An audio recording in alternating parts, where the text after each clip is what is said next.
Students, आज का जो हमारा टॉपिक है वो है पर्सनालिटी। पर्सनालिटी जो है वो दो लैटिन वर्ड से कम्बिनेशन है, पर एंड स्नेयर। ठीक है, in this as this word change into persona that means mask. ठीक है, आपको ये पता होना चाहिए कि पर्सनालिटी किन दो वर्ड्स का कम्बिनेशन है, वो कौन सा वर्ड है और आजकल ये इसका जो है वो क्या डेफिनेशन है। ठीक है, अब ये पर्सनालिटी की डिफरेंट डेफिनेशंस लिखी हुई हम देखते हैं। Personality is a well known term but a layman takes it in the sense of humanity. Psychologist use it to mean combination of self and qualities. एक इंसान की जो सेल्फ होती है, उसकी जो क्वालिटीज़ होती है, उसको पर्सनालिटी कहते हैं। इंडिविजुअल्स यूनिक कैरेक्टरिस्टिक को रिप्रेजेंट करती है एंड परमानेंट बिहेवियर, उसके अंदर कौन से यूनिक कैरेक्टरिस्टिक हैं और वो कैसे बिहेव करता है हमेशा। ठीक है, अच्छा, उसके बाद हमारे पास है personality development begins from birth and continues the whole life. ये सारी ज़िंदगी रहती है। ठीक है, ये पर्सनालिटी हमारे प्रेजेंट पास्ट फ्यूचर सबको लिंक करती है। ठीक है, हम ये अपने पास्ट एक्सपीरियंस से फ़ायदा उठाते हैं और उसको हम फ्यूचर के लिए भी इस्तेमाल करते हैं। हेरिडिटी और इन्वायरमेंट जो होते हैं, दोनों पर्सनालिटी के डेवलपमेंट में बहुत इंपॉर्टेंट रोल प्ले करते हैं। हम ये नहीं कह सकते कि सारा का सारा रोल जीन्स का होता है, ये सारा का सारा रोल माहौल का होता है। दोनों चीज़ों का रोल होता है। ये इंपॉर्टेंट पॉइंट्स हैं जिनको आपने याद करना है। Every individual personality is unique. हर इंसान एक दूसरे से मुख्तलिफ है। ठीक है, एक इंसान एक फैमिली में बेशक रहता है 4-5 लोग, लेकिन उनके डिफरेंट पर्सनैलिटीज़ होती हैं। ठीक है, ये एक यूनिट की तरह होती है पर्सनैलिटी। ठीक है, अब individual always leads life according to these rules. इंसान की अपनी पर्सनैलिटी के बनाए हुए कुछ रूल्स होते हैं और उनके अकॉर्डिंग चलता है। ठीक है, नैरो माइंडेड्स है, ये जनरोसिटी है, या वो गुड टेस्ट है। हर इंसान की अपनी पर्सनैलिटी जो होती है वो यूनिक होती है। ठीक है, ये एक इतना वास्ट एंड इंपॉर्टेंट सब्जेक्ट है कि आजकल ये एक ब्रांच बन गया पर्सनालिटी। ठीक है, पर्सनालिटी के अलावा से बुक्स मिल रही होती हैं, पर्सनालिटी साइकोलॉजी। ठीक है, अच्छा, उसके बाद है some people think that personality refer to only overt manners and style of clothing conversation, कि सिर्फ बाहर बाहर जो नज़र आ रहा है वही पर्सनालिटी है, जैसे वो बोल रहा है, जैसे वो कपड़े पहन रहा है। ठीक है, ये जो होते हैं वो इंसान के अपने अंदर बिहेवियर, उसका एटीट्यूड, उसकी थॉट, उसके इमोशंस में सब कुछ आता है। सिर्फ ओवर्ट नहीं आता, कोवर्ट भी आता है। ठीक है, ओवर्ट होता है बाहर, कोवर्ट होता है अंदर का। ठीक है, अच्छा, ये सब इसके बारे में लिखा हुआ था। अब हम देखते हैं पर्सनालिटी होती है वो स्टैटिक नहीं होती, ये चेंज होती रहती है। ठीक है, सम टाइम इंसान की पर्सनालिटी में थोड़े बहुत चेंज आते हैं, यानी कि बिल्कुल ड्रास्टिक चेंज वो बिल्कुल ही चेंज हो जाएगा। ठीक है, नॉलेज, उसका एक्सपीरियंस, उसका जो है वो सब चीज़ें जो होती हैं, उसका इंटेलेक्ट वक्त के साथ उसमें थोड़ा थोड़ा चेंज लाता है। ठीक है, बचपन में बच्चा कैसा होता है, बड़ा होकर कैसा होता है, ज़ाहिर एक्सपीरियंस और नॉलेज के साथ थोड़ा बहुत चेंज हो जाता है। McDougall believes that personality is a total organization of the individual's natural inclinations and hereditary characteristic। उसके अपने जो रुझानात हैं, नेचुरल उसके रुझानात हैं, और जो उसकी हेरिडिटी होती है, हेरिडिटी से जो उसको मिलता है, उन दोनों के कम्बिनेशन को पर्सनालिटी कहते हैं। Woodworth maintain the personality sum total of qualities and habits that make a person behaviour. इंसान की जो टोटल क्वालिटीज़ होती हैं, उसकी हैबिट्स होती हैं, उसके बिहेवियर को जो बनाती हैं, वो उसकी पर्सनालिटी होती है। ठीक है, अच्छा, उसके बाद ये लिखा हुआ है कि unique patterns of characteristic that distinguish an individual from others. ये एक वो कैरेक्टरिस्टिक जो दूसरों से हर इंसान को मुख्तलिफ करते हैं, वो पर्सनैलिटी होती हैं। ठीक है, Watson proposes personality is the external aspect of behaviour in which the individual gets knowledge from the environment through conditioning and which later on becomes a habit. वो कह रहा है कि ये तो बाहर की कैरेक्टरिस्टिक पे जाता है कि इंसान जो है वो माहौल से कुछ लर्न करता है, नॉलेज लेता है, और उस पर एसोसिएशन रिवॉर्ड जो आपने पढ़ा था बिहेवियरिज्म में। ठीक है, तो वो कंडीशनिंग के थ्रू लर्न करता है चीज़ों को और उसके बाद वो उसकी आदत बन जाती हैं। ठीक है, ये अंदर की चीज़ों पर जा ही नहीं रहा, ये तो सिर्फ बाहर की लर्निंग पर जा रहा है। ठीक है, अब ये कह रहे हैं कि पर्सनैलिटी होती है वो 3 चीज़ों से उसके एलिमेंट्स होते हैं। ये इंपॉर्टेंट है, यूनिकनेस, कंसिस्टेंसी, सेल्फ। हर इंसान की पर्सनैलिटी यूनिक है, ये तो सबको पता है। ठीक है, हर इंसान के अंदर डिफरेंट क्वालिटीज़ होती हैं, इसलिए हर इंसान यूनिक है। क्या वजह है? क्योंकि उसकी हेरिडिटी और एनवायरनमेंट डिफरेंट है। हर बंदे की जीन्स डिफरेंट है, हर बंदे का एनवायरनमेंट डिफरेंट है। ठीक है, और इसकी वजह से वो यूनिक है। कंसिस्टेंसी क्या होती है कि इंसान हमेशा एक ही अप्रोच अपनाता है डिफरेंट ओकेजन्स पर, उसको हम कहते हैं कंसिस्टेंसी। ठीक है, जैसे अगर मैं काम माइंडेड हूँ, अगर मैं पॉजिटिव इंसान हूँ, तो मैं हमेशा हर जगह पर, हर मतलब इवेंट पर पॉजिटिव अप्रोच ही इख्तियार करूँगी। तो मेरी पर्सनैलिटी है कि मैं कंसिस्टेंट रहती हूँ। ठीक है, मेरी यही अप्रोच है।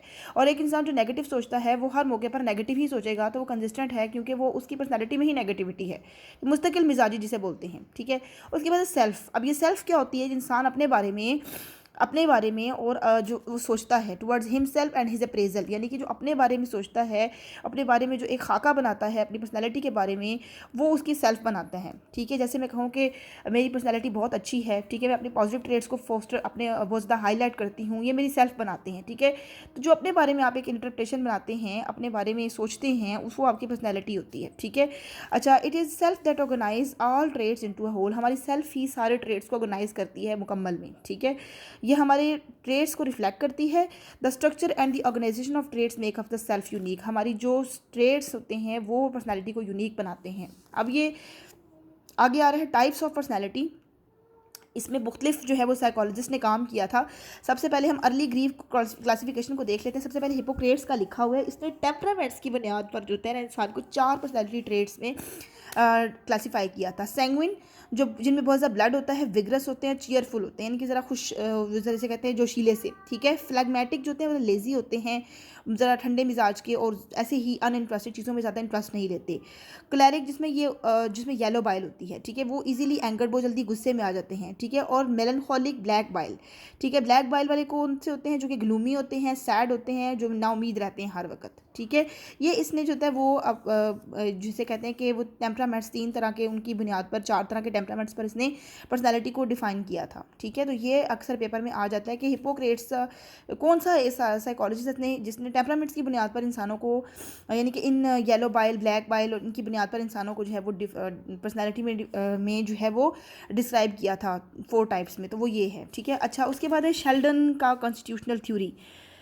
Personality relate to overt and covert behaviour. ये कहता है कि इंसान की जो पर्सनैलिटी है उसमें बाहर के कैरेक्टरिस्टिक भी आते हैं, जिस तरह वो बाहर से बिहेव करता है उसमें अंदर से भी आते हैं, ठीक है, अंदर की भी चीज़ें शामिल होती हैं। अब क्या है, शेल्डन ने कौन कौन से बताए थे टाइप्स इंसान की पर्सनैलिटी की? एंडोमॉर्फिक, यानी जो इंसान ये फैट होते हैं, चबी होते हैं, ज़रा सॉफ्ट होते हैं, नरम मिजाज, ज़रा फैट से लोग, ठीक है। They have thicker layer of fat than usual. Generally they are short, cheerful and sunny, यानी वो बड़े खुश मिजाज, बड़े हंसने वाले और बड़े चीयरफुल होते हैं। मीजोमॉर्फिक कौन से होते हैं? जो कि मस्कुलर बॉडी होती है, जिनकी मसल्स बहुत नज़र आते हैं, ठीक है। उनकी स्ट्रॉन्ग बोन्स होती हैं। They are not very sensitive, वो बहुत हसास नहीं होते, ठीक है। स्पोर्ट्समैन होते हैं, या तो एडवेंचरस होते हैं, फिर ठीक है उनका जो वॉर लाइक टेम्परामेंट, ज़रा वो एकदम से कहते हैं ना वो जिसे जोश जज्बे वाला, और जो कुछ ना कुछ करना चाहते हैं, और वॉर लाइक टेम्परामेंट क्या है कि जिसमें आप कुछ कर जाते हैं, ठीक है। अच्छा, अब ये तो थे फैट वाले थे, और ये जो थे मस्कुलर थे। एक्टोमॉर्फिक कौन से होते हैं? थिन और बड़े वीक से, पतले से, ठीक है। इंट्रोवर्जन, जो अपने आप तक महदूद रहते हैं। टॉलरेंस, जिनमें बर्दाश्त होती है। सेल्फ कंट्रोल होता है। ये इनकी पर्सनैलिटी की प्रोमिनेंट कैरेक्टरिस्टिक होते हैं, ठीक है। Apart from body constitution, Sheldon also described 3 types of temperament. He included 20 traits in every type of temperament. इसने ये 3 तरह के बताए, उसमें आगे फर्दर 20 traits बताए थे, ठीक है। ये भी इसने अब कौन से बताए थे?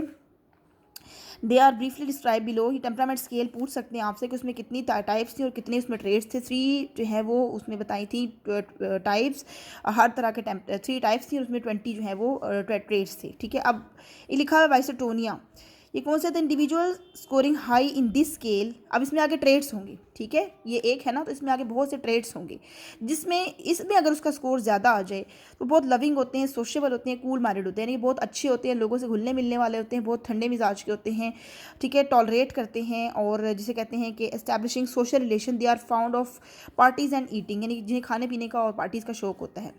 सेरेब्रोटोनिया, the people in this scale are fond of loneliness, secretive and shy, जो शर्मीले से, अकेले रहना पसंद करते हैं, ज़रा राजदारी से काम लेते हैं, ठीक है, दूसरों की प्रेजेंस में नर्वस हो जाते हैं, ठीक है। अच्छा, वो कह रहे वो खुश होते हैं अगर लोग उनके आसपास कम लोग हों, ठीक है, थोड़ी जगहों पर थोड़े कम लोग हों उनके पास। They do not like to draw attention to themselves, वो ये नहीं चाहते कि लोग हमारी तरफ मुतवज्जो हों। They prefer to remain lonely when worried, वो जब परेशान हो तो अकेले रहना पसंद करते हैं। और ये क्या थे? ये सोशेबल थे, ठीक है, और ये क्या है? जो कि बिल्कुल लोनली हैं। अच्छा, somatotonia, the individual in this scale like adventure, वो जिनको एडवेंचर का शौक होता है, ठीक है, वो हवा में छलांग लगा देना, समंदर में जो है वो होते लगाना, इस तरह के लोग, ठीक है। Love to court danger and are fond of showing animal spirits, यानी कि जिनको जो खतरात मोल लेने का बहुत शौक होता है, ठीक है। ये जो होते हैं एनर्जेटिक, रेस्टलेस, एग्रेसिव, ठीक है, बहुत एनर्जेटिक, गुस्से वाले, इस तरह के।